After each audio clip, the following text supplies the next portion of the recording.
The following is a real recording of a real coaching session. If you're interested in getting some coaching yourself, you can find the link in the description. Thanks and enjoy the video. So I guess post-WSOP, we're coming out of a period where I guess you didn't have a chance to play as much as some others, but we've got a lot to obviously work on and a lot to crack on with. Did you still want to look at some 3-bet pot stuff like you mentioned? Yeah, I think that's probably the next best option for me going forward because I do think that's one of those things that I'm still kind of weak on, Mm-hmm. and with the fields that I'm going to be playing on with the fields that are going to be available to me for the majority of the year here in Texas, Mm-hmm. that's probably going to be a strategy that, like, if I can execute well, is going to just probably print at Sure. this point, because like sometimes I can get sat at super passive tables and I can get by on my current ability just fine, but there's Sure. going to be those occasional moments where some of the regulars that some faces people might know from the lodge will not sit down, and it's like, okay, I know you're not a complete idiot when it comes to this stuff, so I probably need to be a little bit more I need to be a little sharper. Sure. Yeah. I mean, it's kind of natural that in any kind of player pool, you're going to get some players that are, going to put you under a bit more pressure or going to put you to some slightly more difficult decisions. So I think, 3-bet pots is a good direction to go in. I think that the best way to tackle this, because we're looking at a sort of a high level of sort of a 30,000 foot perspective on what we're doing on flops, kind of what approaches we're taking, what sizings we're using, things like that, is to look at some aggregate reports. So to actually look at, how our sizings are, chosen across different runouts and or different board textures and things like that. And in particular, the stack size that I've kind of picked out is 60 bigs, just because it's sort of right in that territory where you're going to play a reasonable number of 3-bet pots at 60 bigs, but you're also not going to be so deep that it's going to play completely differently to when you get shallower. If you look at Right. like 80 or 100, you're going to play super differently. So I think 60 is a good sort of depth to be looking at, because you've got about a 3-to-1 SPR on the flop usually. So let me pull up the Octopi reports here. You probably haven't seen the Octopi reports before, so I'll just kind of give you a bit of an intro to what they look like. This is the kind of basic viewpoint. I've pulled up 3 different formations here. I've pulled up cutoff versus low jack, small blind versus hijack, and big blind versus hijack, just to kind of get a bit of a sense of how the big blind is different from the small blind. So 1 out of position, 2 out of position formations, sorry, and one in position. And the idea here is we've got, a pretty restricted tree here. So it's going to be a little bit easier for us to see which board textures are more favorable for smaller sizes versus, medium to larger sizes. We're not going to have like an overly complex tree. It's going to be a bit easier for us to understand how our aggression is going to be built and how it's going to be constructed. I think the starting point here for this in position formation is going to just be to walk through how we might use an aggregate report effectively here, because a lot of people see all this data and they're like, what am I actually going to do with all this? And I Right. think the starting point with anything like this is always just to identify the low hanging fruit, right? So identify the stuff that is a very simple strategy that I can execute, that is going to be incredibly easy, and it's never realistically going to change no matter what opponent I'm up against. So identifying the situations which are just range bets. And the good thing about this, looking at the overall trend between rainbow, two-tone, monotone, is that there's a lot of stuff that we're going to be able to say relatively confidently just based on differentiating the 3 different categories. And we're not even going to have to go too far into filtering for different things in this formation in order to be able to establish, these are the sort of fairly clear principles of where our range bets are going to come from when we're the in position 3-better. So the starting point here is, let's just filter all these 3 categories for the boards that have the lowest checking frequencies. So I'm just going to hit filter by check. It makes it the highest first, and then I hit it again, and it goes to the lowest. So these are basically all the range bet boards in this formation, or at least the top portion here is going to be all the range bet boards.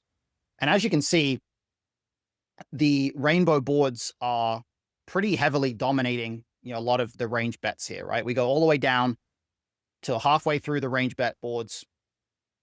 Even more than that, like we have to go about 2/3 of the way down the range bet boards before we start to get to boards that even have like 15% checks on them.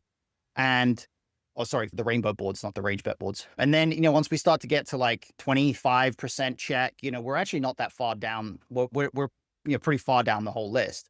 We've got some boards that are, up in the 30, 40% region. And then the absolute worst board for us is this 876, where we're checking 58% of the time as the three better here. But as you can see, the board being rainbow is certainly pretty good for our overall c-bet frequency. And if we were to start to get more granular within that, and we were to look at, let's say, any flop that has a high card of an ace, we've got the ace high rainbow boards here, and even all the way down to the bottom, the only ace high rainbow boards that are remotely bad for us are the ones that have a couple of middle cards on them as well. And they are going to be boards where we really only have, about a third or a quarter of our range that's checking to begin with. So it just really isn't going to be necessary for us to be doing a lot of checking on these boards. So just a lot of the ace high boards are going to play as range bets pretty well. If we go to king high, going to be a pretty similar thing. In fact, you can see, this is kind of interesting. Every single king high rainbow board is a range bet in this spot, right? So that's kind of nice and easy. Even with the two-tone boards, pretty much every single king high two-tone board is a range bet. And monotone boards are the only king high boards that are not range bets. Some of them, not all of them, but some of them. So king high boards, clearly really good. Queen high, this is where it starts to get a bit dicier because we've got, maybe half of the queen high rainbow boards are not range bets, right? Queen high two-tone, quite a few of those are not range bets. And in fact, only the best queen high two-tone are actually range bets. And then queen high monotone, we actually do have a pretty decent chunk of queen high monotone that are range bets because we have all the ace king suited. But the weaker ones or the worst ones, the ones that have two lower cards on there are not going to be that way. And if we just keep going down, we're going to start to see more and more that, some of the board textures that are lower are not going to be quite as good. We've got jack high here, which are looking okay, except for the really connected ones. And, same thing for the two-tone. You can see right there, the two-tone connected jack high are not particularly good. The monotone, again, jack high, monotone kind of good, but some of the connected ones a little bit worse. And 10 high, if we go all the way down further from here, we start to get to there's very few 10 high boards that are actually range bets here. It's only the paired ones. The 10 high unpaired start to be, less of a range bet. The two-tone 10 high unpaired, even less of a range bet, stuff like this, the connected are really bad. And then the 10 high monotone, we're kind of doing okay if there's a 3 or a deuce on the board as well as the 10. But if it's connected, if it's in that kind of middle region, not particularly great. And then once obviously we get lower, we've got smaller samples of boards, but almost no 9 high boards are range bets. Almost, same thing with the two-tones, only really the paired ones you can see right here, 966, 933, etc. And then, monotone, again, very few of them. We can go all the way through down below 9, but you can see 8 high, similar thing. There's not even that many 8 high rainbow boards, and very few of them are range bets. So we don't need to really go through every single card, but you can very much see there's a clear correlation there in terms of the high card. And identifying the range bets there is, a really good starting point because most of the time you're going to get away with range betting, more than you're theoretically supposed to because people just aren't going to check raise you enough, right? So that's kind of your starting point. And we'll do the same for the other formations in just a second. But the next sort of iteration of that, or the next portion of that, is to think about the board textures where we might be range betting and we're not necessarily going to use just the B20 size, right? Because there's a lot of boards where we only use the small size. These ace high disconnected, ace high paired, king high paired, a lot of stuff like that. These boards that are very heavy on high cards, right? Only using the B20, the really small size here, is going to work out well. And, same thing is pretty much going to go for a lot of the two-tone. For the monotone, we really only use the B20. You can see there's only 6% of the B50 overall on monotone. So that's kind of nice and simple. You can just only use the small size on monotone boards, which is pretty common. And then we start to get into, okay, what are the B50 spots? Well, there's a few of them. As you can see, we've got stuff like King Jack 8, King 3, King King Deuce, King King 4. A lot of these, surprising amount of king high boards and a surprising amount of king high paired boards as well. Why do you think those boards specifically might be so good for an even bigger size for the range bet? Yeah, pair. So I'm assuming that if we're the three better, we're probably holding more kings at that point. Certainly the stronger kings, yeah. We have more ace king, we have more king queen, yeah. But they also have they could have some weaker kings, so we can get decent value out of a worse king. As far as like your opponent can. There's a lot of opportunity for your opponent to continue. It's like on the King Jack 7, they might have a straight draw, backdoor flush draw, Sure. they still have equity. There's still enough equity to where you're ahead now Hmm. and you want to start building that pot. Okay, yeah. I think all of that makes sense. I think the main thing that we want to identify here though is to really hone in on what are the most common portions of villain's range, right? And the thing about three bet pots is that when someone calls a three bet out of position, there's really two categories of hands that they mostly have. The first one is pocket pairs, and the second one is suited broadways, right? Those are by far the most common categories of hands that they have. And what you'll notice is that a lot of these board textures where we're able to just bet big with a high frequency, they're boards where a lot of our opponent's pocket pairs are either pretty weak to begin with, or they're going to really struggle over multiple streets. And there's also boards where our opponent's Broadway hands flop a decent amount of equity, but they don't really very often flop strongly. You know what I mean? So, Right. like, for example, like the King Jack 7, your Ace Jack opponent's, suited. yeah, right. Your opponent's got a bunch of Broadways on this board, but outside of specifically having King Jack suited or pocket sevens, they just don't really have a lot of strength here. They can have jacks at 60, but jacks is going to four bet sometimes at 60 in this formation. So they just have a lot of one pair, a lot of gut shots, and not a lot of actual strong stuff. And the same is true for like King, King 5, right? King, King 5, King, King 3, King, King deuce, King, King 4. They don't have all the low pocket pairs, so they don't really make the full house very often. They have a lot of sixes, sevens, eights, nines, tens, and a lot of broadways that just miss altogether. So outside of the small frequency when they have a king, they basically just have a pocket pair at a really high rate. And we just get to take aces, queens, ace, king, and put a ton of pressure on those hands, right? We just get to get a lot of value from that portion of range. We're looking at a lot of these king high boards. We're also looking at a surprising amount of paired boards, right? If I actually filter for paired boards, this is something that kind of surprises people sometimes because people are mostly accustomed to paired boards in single raise pots being small bet boards, right? It's not that common that we bet bigger in single raise pots on paired boards. But the thing is that most of the time when that's applicable, it's because we're up against the big blind, and the big blind has a bunch of trips as well as a bunch of trashy hands that fold to small bets. When we're out of position as the pre-flop raiser, we actually do bet big sometimes on paired boards because villain doesn't have trips very much. And the same is actually true in three bet pots. So, we get something like this 10-6-6, we can range bet big, 9-9-8, jack deuce, jack 5-5, all this sort of stuff where we just aren't up against trips much. We get to just take those over pairs and take a bunch of bluffs, bet bigger, just apply max pressure. Now, the exceptions are going to be the boards where villain actually can have a bit more in the way of trips. And you can see 8-8-4 is in there because of the 8. The 4x boards are kind of interesting. I think that's mostly going to be because of specifically ace 4 suited being slightly higher in the slightly higher frequency. Ace 3 suited as well here. But you can see there are some trips boards where villain is going to have more trips, but you can also imagine that there's a lot of trips boards where you're just not going to run into trips very often. I mean, certainly something like 10 deuce deuce, it's basically never, right? So there's quite a lot to be said there for using this half pot sizing on a lot of those textures. And the same goes for the two-tone. The thing about two-tone compared to rainbow is that I think people really radically overestimate how many differences there are between those types of textures. If you look at the overall frequencies here, paired boards specifically, on two-tone flops, you've got 12% check, 50% B20, 38% B50, compared to 11%, 56%, 33%. So there's like a 5 or 6% shift here in the B20 size between rainbow and two-tone.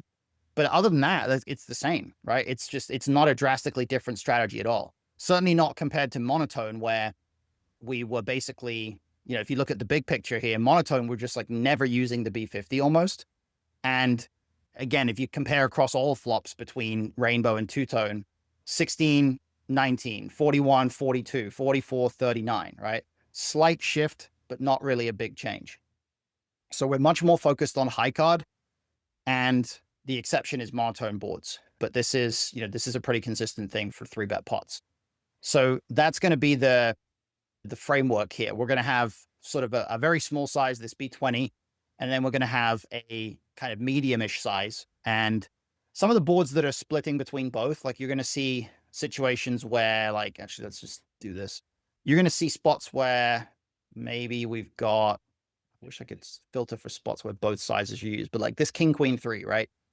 Any spot where it's like, it wants to go B50 half, like 2/3 of the time, and B20 the rest.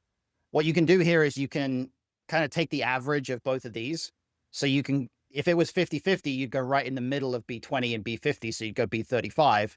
But since it's about 2/3 to 1/3, you would just go like B40 here, right? So just take B40 and just range bet that.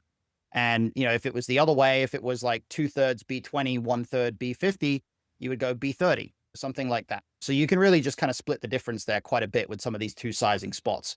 It's fairly nice to be able to do that pretty neatly.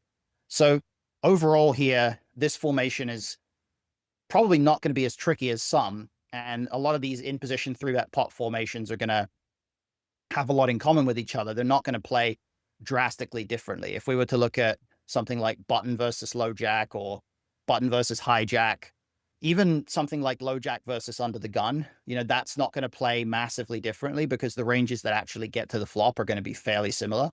The exception might be something like under the gun versus button, where the button's 3-bet range looks quite different when they're up against an under the gun open. So there are a couple of dynamics that start to shift around a bit, but it's not really that important to be, super precise about those. It's just going to be small frequencies that change here and there. So this is the in position formation. Does everything make sense so far in terms of like how this is all sort of shaping up strategy wise?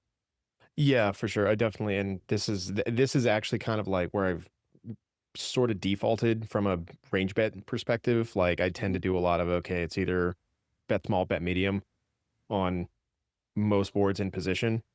So, a little bit, if, it's, I probably do it's easy. I find it easier on rainbow boards, obviously, because Sure.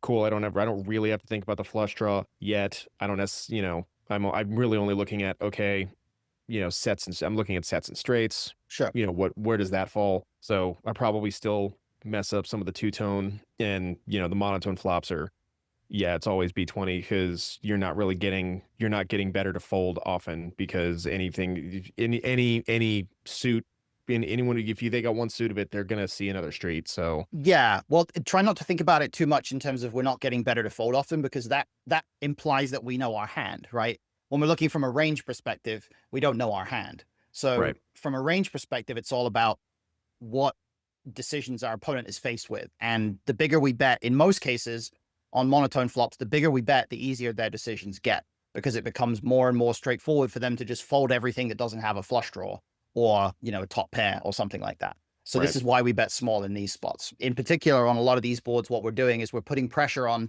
pocket pairs that don't have a club, right? Because the pocket pairs that do have a club have to call, even if we bet slightly bigger.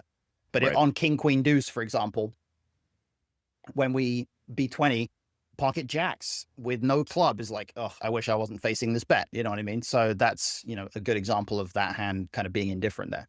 So let's now look at small blind hijack. This is obviously very different, because we're now out of position, and the sizing structure has stayed the same. I think it's going to be the same for big blind too. Yeah. Okay. So we still, for big blind, we have B20 and B50. So neatly, it's kind of the same approach in both of these situations. SPR is a bit different here. 3-bet's a bit bigger, so SPR is now about 2.5 instead of 3. But what do you notice about the sort of bet sizing structure here? Or if we look at these bars here, just comparing in position to out of position, what jumps out at you first here? mostly that the rainbow flops and two-tone flops, there really isn't much of a deviation between B20 and B50. But as the boards get more like flush connected, as you get two-tone and you get to two-tone and monotone, your like check frequency like spikes. Yeah, yeah, exactly. We do have a bit of a higher check frequency here on the rainbow boards, but there's a big spike, like you say. The two-tone flops, we've got about a third of our range is checking, and then monotone flops, we're checking half the time. So it's a very different kind of a circumstance now, right? We're really looking at a different sort of a dynamic in terms of how these ranges are constructed. So if we go through once again and try to kind of identify the range bets in this formation or this situation, first of all, we can see some similarities. We've got a lot of this rainbow stuff that is king high, ace high, disconnected stuff, stuff that has a deuce on it because they can never have any two pairs when there's a deuce on the board and things like that. So a pretty similar sort of set of board textures there. With the two tones, it's going to be, broadly the same, right? A lot of ace high, a lot of king high, exact same sort of principles. With the monotones, we now are going to have a lot more boards where we're just forced to actually check everything. So we're literally checking our entire range on low card connected monotone boards here, which is quite a nice thing to recognize that, we three bet and it comes 8-5-4 monotone. You just don't bet. You just check your whole range, right? And even a lot of these other boards that, we have some small frequency of bets on, you can check your entire range on these boards too. The only monotone boards where we actually do have a decent betting frequency, as you can see, are going to be the ones that either connect with a lot of our Broadway stuff and big pocket pairs like Queen Jack 10, or it's specifically king high disconnected. So king 8-3, king 8 deuce, king 9-3, king 7 deuce, etc. So those are the ones that kind of become range bets. And then pretty quickly we get to the point where we don't really have as much incentive to range bet here. So that is, obviously a pretty big change. Now we did see that the king high and ace high boards like before were higher frequency range bets. If we filter for, we don't need to filter for ace and king high high card. Let's filter for queen jack or 10. Oh, this is going to give us specifically queen jack 10 as a board. I didn't mean for that, but never mind. Let's look at queen high first of all. You can see that queen high, there's a big bump from baseline here for all this, right? All these categories, 36% on the rainbow boards, half of our range on queen high two-tone, and then slightly more than half on queen high monotone. So queen high boards, they're a bit trickier. There are some that are good enough to range bet, but there's also a lot that if we look at the other end of the scale, queen 5-4, queen 6-5, boards like this, these are not actually particularly good boards to be betting at a high rate, right? They're not, putting us in fantastic shape here. And then, same goes for the same sorts of boards with the two-tone category. So again, high card and the actual cards on the board, the ranks of the cards on the board are more important than whether there's a flush draw or not. And I think this is just something that's massively overlooked by people. Just the idea that a flush draw on the flop versus not a flush draw on the flop is so much less important than, is it, king high or queen high? Is it queen high or jack high, et cetera, et cetera? Because the equity of the pocket pairs is going to change around and all sorts of things. So that's quite important. And so we've sort of identified that there aren't really going to be anywhere near as many range bets. There are going to be some range checks. And now we want to sort of identify what are the boards where we're maybe going to use the bigger size. Well, there's not a lot of rainbow boards where we use it that much, but in fact, it's a lot of the queen high boards where we are betting fairly often. When we do, it's the bigger size. So something like queen 7 deuce, in fact, queen 7-3 is exactly 50-50.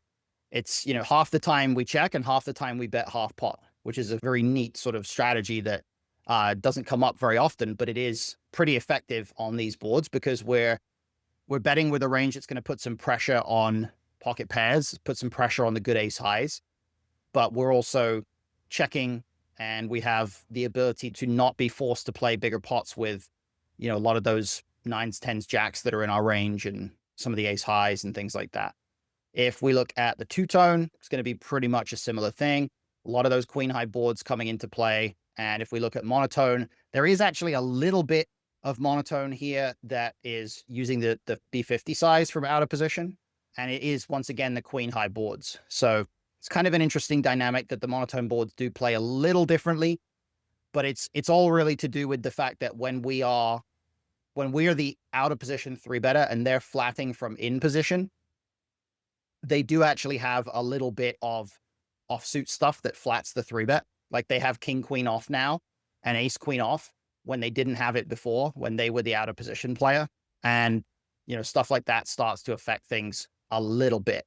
But as you can see, once you get to, different kinds of categories here. Oh, what? I still have the filter for only queen high boards. That's not what I wanted. Okay.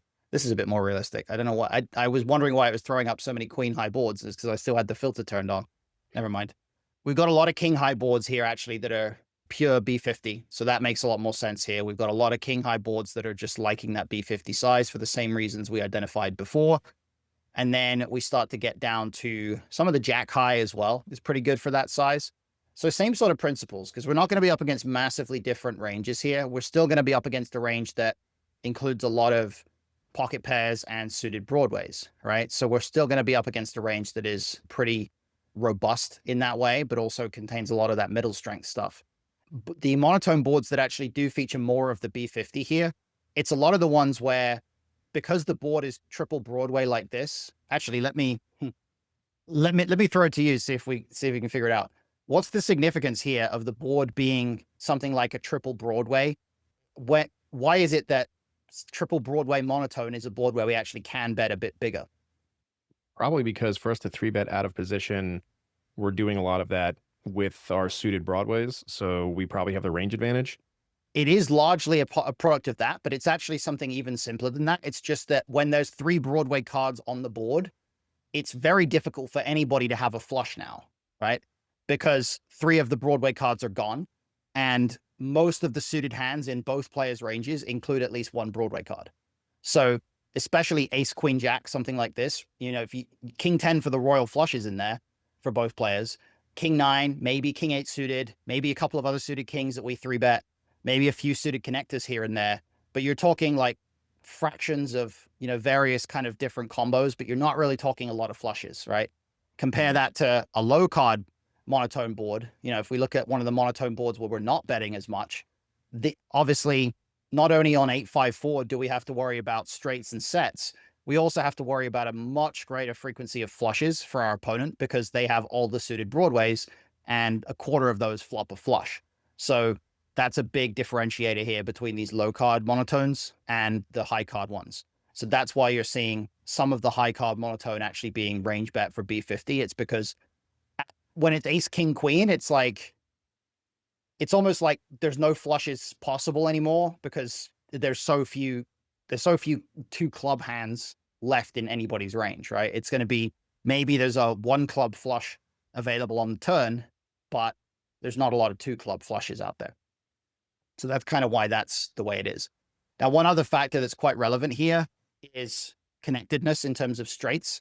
And you can see there's a couple of interesting things going on. There are actually some boards that we just jam. There's only a couple of them, but there are some that we jam for 2.5x pot here. We've got Jack 10-8, Jack 10-7, Jack 10-8, Jack 10-8, Jack 10-7, etc., Queen 10-8, Queen 10-9. A lot of these middle card connected boards with a flush draw, especially, also the rainbow, but especially with a flush draw. These are boards where we actually play quite a lot of just rip it all in from out of position. Why do you think that is? Are we getting called by worse? Well, again, don't think about it in terms of worse because we're not assuming what hand we have. Right. Think about it in terms of the ranges that are actually in play and the types of hands that our opponent's going to have a really tough decision with if we do just shove this flop. We've probably got the advantage when it comes to straights on these boards. Our opponent's probably going to be holding. Possibly, but it's a little bit less about that because it's really hard for either player to flop a straight, right?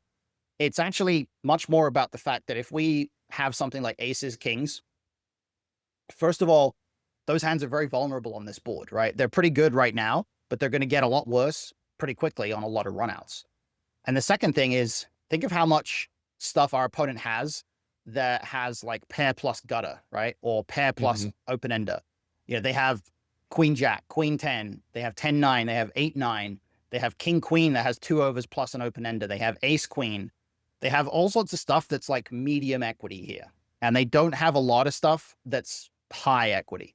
So in fact, if I was to just open up this sim for this Jack 10-8, I didn't want to go too far into individual sims here, but what you'll see is we've got some B50 in there, but in fact, we've actually just got a lot of jams. And the cool thing you can do with Octopi is you can hit this button. If I go through the jam line and then I hit low EV mixes, this is going to show us the parts of our opponent's range that are specifically indifferent against this bet size. So right here, this is what we're targeting. We're targeting their ace kings. Ace king suited is mixing calls and folds. Ace queen is mixing calls and folds with a diamond. And king jack, excuse me, king jack is actually mixing calls and folds as well, right? And that's, that's a big factor for us. King jack has tons of equity. It has, how much equity? King jack of hearts has 42% equity against our shove, but because we're shoving for so much, we actually get it to fold. And getting a hand to fold that has 42% equity is pretty amazing. So this is, kind of what's happening on this board. And if you look at what the range is that's actually doing the jamming, it's queens, kings, aces, some ace queen, some ace king, some ace jack, some jack 10, some pocket 10s, 10, 9, just a lot of like high equity hands, right? It's just a lot of stuff that's not super nutted. Like we don't even really have queen 9 here. Queen 9 is not in our range at all, actually. And we just have a lot of one pair, a lot of strong equity stuff. And jamming actually puts our opponent in just so many tough spots that it becomes really kind of favorable for us. You know what I mean? Does that make sense? Yeah, yeah. Um, I'm still having to do that part. It's like, remember, your goal is to put your opponent in the blend. Your goal is to put your opponent in the blender, exactly. put them to the tough decision. I always kind of have Exactly to right. Yeah. And reframe that sometimes. sometimes putting them in the blender requires big all-in shoves, and sometimes putting them in the blender requires small bets. And that is, just a variation that occurs based on what the SPR is, what the board texture is, and so on. So we do have some of those jams there in this formation. And then if we go back to connectivity, there's also going to be, as you can see, a pretty significant decrease in our overall c-betting frequency just from the board being connected. And if I was to look at the connected boards that are, let's say, I refreshed the high card filter, that's fine. Connected boards that are like 10 high, that's not as bad for us. We've still got a decent amount of betting on these 10 high connected boards. Like we're kind of, that's not even connected. Okay, this is 10 high connected. So we're still doing a decent amount of betting on 10 high connected. And it's because we still have, pocket 10s. We still have overpairs that have good equity. Villain doesn't have like a ton of the 2 pairs or anything here. They're not like super high frequency, going to have sets and straights and stuff. But if we were to go to 9 high connected, now checking frequency is getting higher. The density of those 2 pairs and sets in villain's range is getting higher. The equity of our overpairs is getting lower. 8 high, we're really starting to get to like 8 high connected, super high frequency check. 7 high connected is probably going to be even higher. I'll say, okay, 7 high connected. Oh, wait, it's just 7. That's just regular 7 high. This is 7 high connected. So it's 7 high connected is high check, high frequency check, but it's about the same as 8 high. There's not that many 7 high connected boards, I suppose. And then 6 high connected is just going to be a couple of boards, but as you can see, pretty similar to 7 and 8 high. So the connected boards are boards that we don't like in this spot. And disconnected boards, by contrast, if we, I didn't mean to do that. Disconnected boards, the frequencies for betting are always going to go up, right? 13% check on rainbow disconnected, 25% check on two-tone disconnected, and less than half of our range is checking on monotone disconnected, which again is it's an increase in aggression from before, right? So that's going to be an important thing to remember. Now, if we switch over to looking at big blind, there are a couple of nuances in how big blind versus hijack is going to differ from small blind. So I want to just quickly compare the pre-flop ranges a little bit because that tool is very useful. I'm going to go to compare ranges. I'm going to go, hijack open. Wait, sorry. Villain position is going to be hijack. Let's put hero position there. Villain position, hijack. Hero position, small blind or big blind. Oh, damn. Okay, so we're just going to look at hero position versus small blind for now. Oh, wait, you know what? No, I can do, okay, I can do it this way. I can make hero the hijack and make villain small blind or big blind. There we go. And then 60 bigs is the stack size we want to look at, and we want to go 3-bet. Yeah, okay, this is good. I'm going to put this horizontal. No, vertical, not horizontal. So we've got at the top here, we're going to get rid of, yeah. So this is the raising range. This is the 3-bet strategy. And then this is the response to the 3-bet, right? And you can see the top row is hijack versus small blind. Bottom row is hijack versus big blind. And if I zone in on differentiating the two ranges, this is small blind here. You can see it's got a lot more of these medium suited hands in it. It's a lot more linear. It's got a lot more equity. It's going to play a lot better post flop. And you can imagine that it's going to interact with various flops very differently. That's why, a lot of these 10 hijack high flops are not that bad for this range, because there's a decent chunk of those hands that interact with those boards in there. The big blind, by contrast, has almost none of this suited Broadway stuff in there. And there is a little bit of some 10 high, connected stuff, some suited stuff in there, but there's also a bunch of offsuit hands. And it's a very different kind of a construction here. Even at 60, where we're still 3-betting some suited connectors, 3-betting from the big blind just looks very, very different to what the small blind looks like. If we look at the responses, these are actually fairly similar. You can see, once again, the range is pretty heavily consistent of pairs and suited Broadways. There's suited connectors in here now because they're in position. They're also trapping a lot with the top of their range. Like, they don't really have a lot of reason to do a lot of 4-betting here, because playing in position is just more valuable than 4-betting in a lot of cases. But as you can see, they also have some king, queen off, ace, jack off, as I mentioned before, right? They don't have that if they are the out of position player facing the 3-bet. And the only suited ace they don't have is ace 6 specifically. Against big blind, it looks very similar, but they are now folding a couple of pairs because the 3-bet is a bit bigger. They're not calling as much offsuit stuff, and they're doing, they're still doing some jamming with queens and jacks. Previously it was jacks and 10s. So pretty similar sort of a dynamic going on there, but a little bit of a tighter range for calling a big blind 3-bet because the 3-bet is a little bit bigger.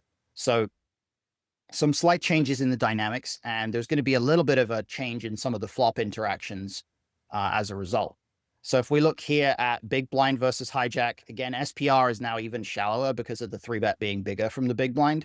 So if we now look at the frequencies, have gone down even further, right? Rainbow flops, we're now checking 37%. Two-tone, we're checking about half, and monotone, we're checking more than half, right?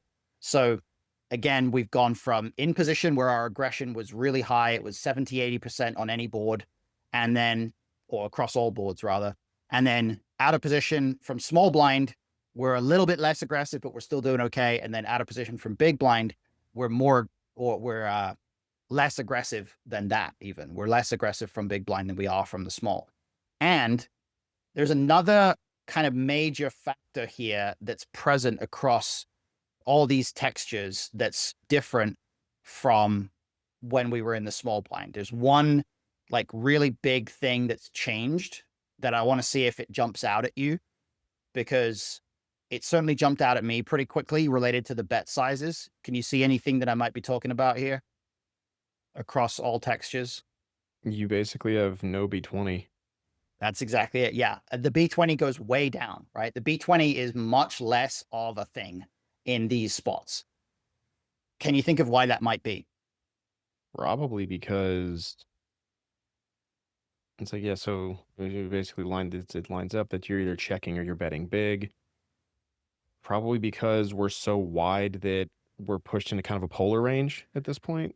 Close. It's not quite to do with the width of the range. It's to do with the pre-flop construction, right? If you think about the small blind 3-bet range, the small blind 3-bet range has a lot of good but not fantastic hands in it. It's fairly linear, which means that there's a lot of board textures where the small blind is going to flop a lot of equity. On these high card board textures, they're going to flop a lot of equity. And on top of that, because the 3-bet isn't quite as big as it would be from the big blind, we saw that the hijack has a slightly wider range for flatting. So overall, the small blind's going to have more equity on average on the flop. The hijack is going to have slightly more hands that are going to fold to a small bet. And that just makes it a bit more favorable for the small blind to use the small bet size.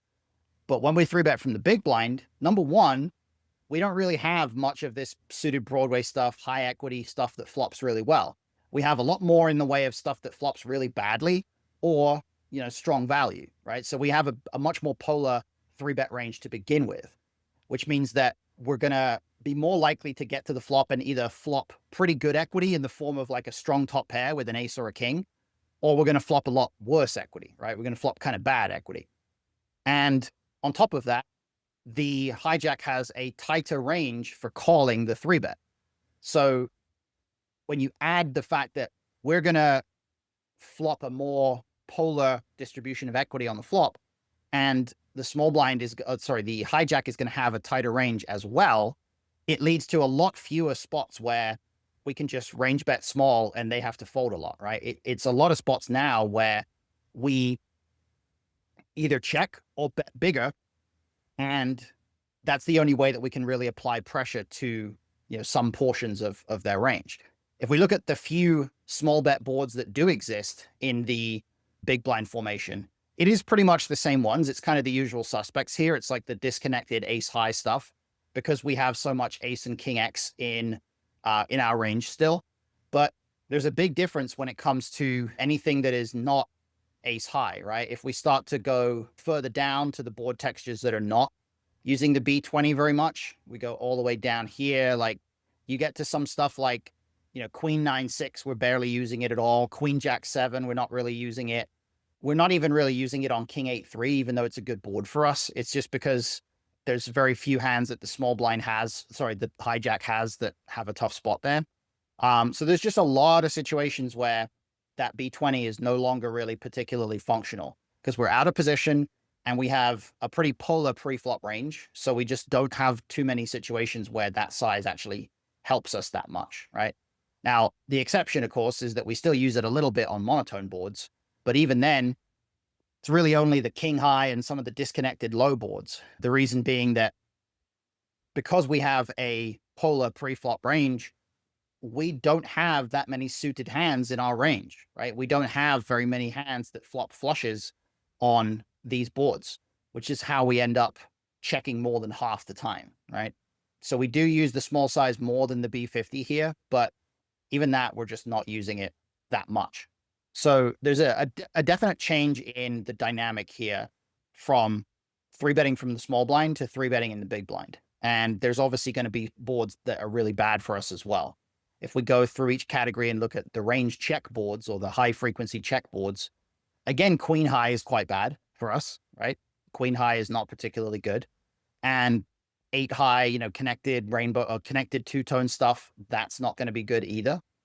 And of course, low card monotone stuff, we saw before that was also bad for us. So there's a couple of trends there in terms of which are the worst boards for us, right?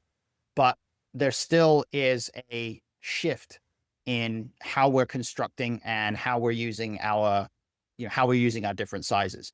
And what I want to do to firm up some of these ideas is try to pick a board texture that plays totally differently in each of these 3 formations. And that's going to be a bit of a challenge, but I think we can find one. Let's go with a queen high flop because those seem to be the ones that have quite a bit of variation. So we've got, I'm going to put high card queen. So there are some high card boards. Okay, so in position, this queen 3 deuce is going to play pretty aggro. Let's see how queen 3 deuce plays in these other formations. Queen 3 deuce is going to play. Oh, that's queen jack 9, queen 10 3, queen 4 deuce, queen 3 deuce. Okay, so it's playing 2/3 bet. Okay, we can probably do that one. Yeah, we can do this. We can go here. This is basically range bet, and then we'll find the queen 3 deuce right here.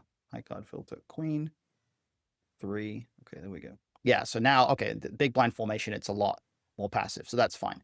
So this is not really going to be like a small bet board in many of these formations, but we can just kind of take a look at the differences in the construction here. It's basically a range bet board from in position. And if I hit side by side here, you can see both players' strategies at once. So if I go, we go range bet B50 or we bet B50 and we look at villain's response, the hands that are folding, it's clearly a lot of stuff that is, just missing this board altogether. A lot of the jack high through 7 high suited connectors. But we're also able to make 4s, 5s, 6s, 7s immediately indifferent by betting half pot here. We're able to just immediately put them under enough pressure that they have to think about folding.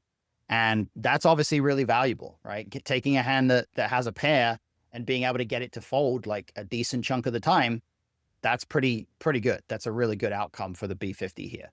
If we go to the small blind formation and we use B50, we have a different kind of a range, slightly different kind of a range. Now, though, because villain is in position, there's like a shred of 7s that's folding, but very little, right? A shred of 7s and 6s, but they're almost never folding 7s and 6s anymore. And that's why, even though this size still functions to some degree, and it's still the size that we can take an aggressive line with this size fairly often, it's not as effective as it was in the previous spot because we no longer have as much power to actually make a pocket pair fold. And then finally, from big blind, again, we're using the same size, but it's going to be a very different situation again here. Now interestingly, we are specifically folding, well, villain is specifically folding 7s like half the time and a tiny shred of 9s, but they're never folding 6s anymore. And they're actually doing some jamming, which is kind of crazy. I did not expect that to happen here. Villain's supposed to be sometimes jamming 6s, kings, ace 5, ace 3. That's certainly surprising. But in any case, you can really see that there's a lot of hands now in our range that are pretty middling in terms of equity. When we 3-bet big blind against hijack and we have 10s, it's not ideal for us to want to bet here, right? It's not a spot where, against this slightly tighter range that villain can have, it's not a spot where 10s is going to realize equity particularly well across 3 streets. So being able to funnel that hand into a check at some frequency here is kind of nice for us. And then obviously we also have pocket queens here, which is top set, which wants to check at a high rate because it just can't get much value if we don't. There are a few dynamics here in these big blind spots that maybe aren't present elsewhere. And of course, one of the hardest parts of 3-betting from the big blind and then getting called is that we now have to figure out what to do with the really trashy parts of our range, right? We now have to figure out what to do with like the really weak offsuit stuff that we 3-bet. And it can get even harder here if we go, let's say, button versus big blind instead of hijack versus big blind. Because that's not what I wanted. There we go. Our big blind 3-bet range against button is going to be even more polar. It's going to be containing a lot, even more, trashy hands. And as you can see, still high frequency check on a lot of these board textures. And if we go to that same queen 3 deuce in this formation, oh, okay, so it's a little bit different. All right, interesting. Let's see how this plays out, big blind against button. I guess the button's range is wider here. The button's calling with a wider range than the hijack was, which is partially why, this is going to favor, or it's going to be a little bit different here in terms of the layout. But look at how many crappy offsuit hands we have here that we have to try to figure out how to play, right? Like, this is a tough spot. This is, a lot of these ace highs and king highs. Like, if we just filter for the ace high and king high sub range here and take a look at these hands, it's really challenging to just kind of 3-bet, get called and know what to do on this board with like king 8 off, right? But part of why the big bet serves us fairly well is because at the very least, when we bet bigger and we get a fold more often, these offsuit hands, this portion of our range that exists in the big blind, this stuff doesn't have to try to navigate multiple streets now, right? It doesn't just bet small and get called at a high rate and then have to play the turn. When we're in the small blind and we have very little trashy offsuit stuff, and instead we just have a lot of like pretty decent suited stuff, we don't mind as much betting small and getting called and having to play the turn. But in the big blind, we really don't like that. And what we can also do is actually see, like, if we do bet the king 8 off, let's give ourselves, I think we can give ourselves king 8 off. Where are we? Yeah, there we go. So let's give ourselves king of hearts, 8 of clubs, review sim. So we can give ourselves that hand, and then we can see, okay, villain calls, turn is whatever, 10. And then we have this button, show runouts. And we can actually see just like in PO Solver, we can see what our strategies are for the turn with a given hand. So this is, our turn strategy with our range. And you can see immediately there's actually quite a few turns that we just jam after we bet 50 on the flop, right? So I'll sort by suit and then rank, which is a little easier. You can see the turns that we're jamming the most frequently are the ones that put the backdoor out there, right? The clubs, diamonds, and hearts. Spade, we're almost never jamming. But specifically with King 8, that hand basically never jams anything, right? There's not really any turn that King 8 is going to jam, except for when you actually turn a king. When you turn a king and there's a backdoor flush draw out there, specifically, you basically always jam. So like that's kind of a nice, weird strategy that it makes sense, but it's rare that you can find a strategy that's like when this specific thing happens, you just always jam. But that is what we do here. But this ability to kind of look at what our hand is doing on future streets, since kind of playing around with Octopi a lot more and getting accustomed to it, I've been using this a lot because this is, PO can do this, but a lot of other tools can't. And it's something that to just be able to see at a snapshot what our entire range is doing on all the turns and what our hand is doing is obviously super valuable. And you can kind of see here that in this particular spot, it's pretty clear or pretty important that we might want to put some time into studying like what happens when the turn backdoor comes and, I'm trying to figure out what hands I should jam. Maybe that's something I need to study, right? And then, if we looked at this alternative spot with small blind against hijack, if we did the same thing, we give ourselves, king of hearts, 8 of clubs. So we bet 50, we get called, and then we're going to go to a random turn, 7 of spades turn, whatever. We wouldn't have king of hearts. Actually, yeah, this is not going to work properly because we wouldn't have king of hearts, 8 of clubs, 3-betting in the small blind, right? But if we just looked at the runouts here, we might see that in this particular formation after we B50, yeah, so this is interesting because immediately we can identify there's only a couple of turns that we jam, right? It's a very different setup in terms of the turn cards that we were jamming. In the big blind spot, we were actually jamming any turn card. Well, we were jamming fairly often on most of the turn cards that bring the backdoor flush draw, right? In this case, we're specifically only jamming at a high frequency on a jack or a 10, mostly the ones that bring the backdoor flush draw. And we're also jamming a little bit on a 5 because that brings a backdoor flush draw as well, plus the gut shot. So that's pretty intuitive, right? You can kind of see there how that would work. If we look at something like specifically King 10 of hearts, this individual hand, when the turn comes a jack of hearts, jamming is pretty great, right? When the turn comes a jack of diamonds, 10 of diamonds, interesting. That's kind of a surprising jam, but it's there. And 10 of clubs and jack of clubs are also, decently high frequency jams. So you can really start to get a bit more granular and explore how the strategies look on turns and beyond once, we kind of have an understanding of how the different spots are playing out in different formations. In fact, what we didn't do is look at, let's say, the B50 line here in this in position spot and see, are we still jamming turns here when we're in position? And I would suspect we probably are going to have a lot less in the way of turn jams.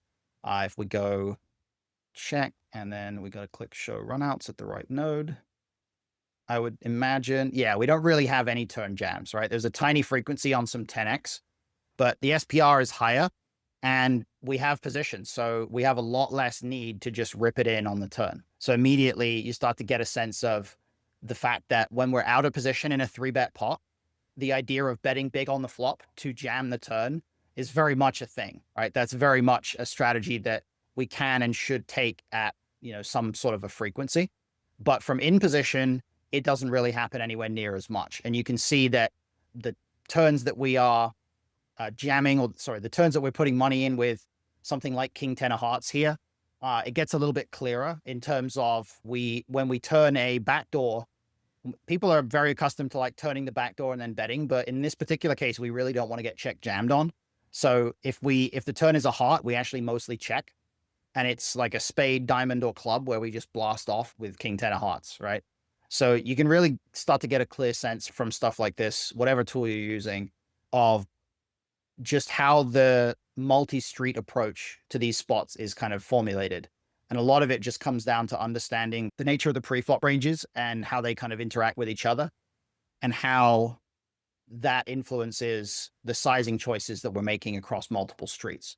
So I would say, as a starting point, think a little bit about the types of opponents that you're up against in your games and the types of 3-bet spots that you're frequently getting into, and try to put some time and energy maybe into picking out a few hands or studying a few hands where you did get into a spot similar to one of these, and maybe you think you didn't necessarily make the right decision, because we can always look back at situations like that. Do we think it's not range betting enough? Do we think it's never using the big size? Like, do you haven't, just before going away and doing that, do you have like an instinct of what you think the most likely sort of leak might be here, or what you think are the mistakes that you might be making the most often? Probably not using the big size enough. Okay. Yeah. So you're just like defaulting to small in most cases. Smaller check usually, Hmm. but I keep running into even in three bet pots is really the only way for me to go Texas heads up, so to speak. So Hmm. even three bet like it'll go raise, call, three bet for me, and then call. So Okay. I'll spend most of my time even in a three bet pot still multi-way, Okay. which is always kind of that weird, and it's like I think the worst situation is always where it's like raise, three bet for me, call, and I'm stuck in the middle again. It's like, Yeah. okay, Yeah. Okay. how do I navigate that? Yeah, I think that's, that's certainly something that's going to happen. One thing I would say is in an environment like that, just three bet a more linear range and increase your 3-bet size. So 3-bet bigger and do it with very few hands that, benefit from getting a fold. And instead just do it with like king jack suited, make king jack suited just like a standard 3-bet in every spot for you, because you're just getting called by way too many hands. Yeah. Because the more likelihood that you're getting called by hands that you dominate, even if they're hands that should be folding, that's only a good thing, right? So going multi-way is inconvenient, but if you're going multi-way against hands that should be folding, that's a really good thing. So it just becomes a question of establishing, what the actual ranges are that we're up against. And we can certainly talk some more about multi-way stuff, because there's a lot to do in that regard. So I would just say yeah, maybe if you can gather together a few hands, and maybe we can look at some specific spots, because it's always useful, particularly when I don't have, like, I've played in Texas, but I haven't played as much in Texas as you have, obviously. And the dynamics of the games down there, everyone always talks about how different they are. So if you can maybe pull together a few hand history examples of some 3-bet pot scenarios, we can perhaps look at those next time and really start to dig in a bit more detail to what some of the mistakes might be and how we might navigate some of these 3-way spots that are a bit more tricky. Yeah, the lodge has the mega monster happening literally right now, so that's probably what I'm going to be doing this weekend. So I'll probably have Sure. some fresh stuff for Okay. next week. Yeah, sounds good. We'll take a note of some of those. And we'll come back next week and we can, kind of investigate some of the different spots. And Octopi has a replayer too that I can just put the hands in and we can actually visually see them on screen, which is nice. So we'll do that, and we'll start to dig in a little bit and try to figure out, if we can get a clearer sense of maybe what some of the errors are, but also, hopefully reassure you that some of the stuff you're doing is totally fine and good. So Yeah, for sure. we'll see how that goes. Perfect. All right. Sounds All right, good. Matt. No worries. I'll talk to you next week then. See you, Matt. See ya. Bye.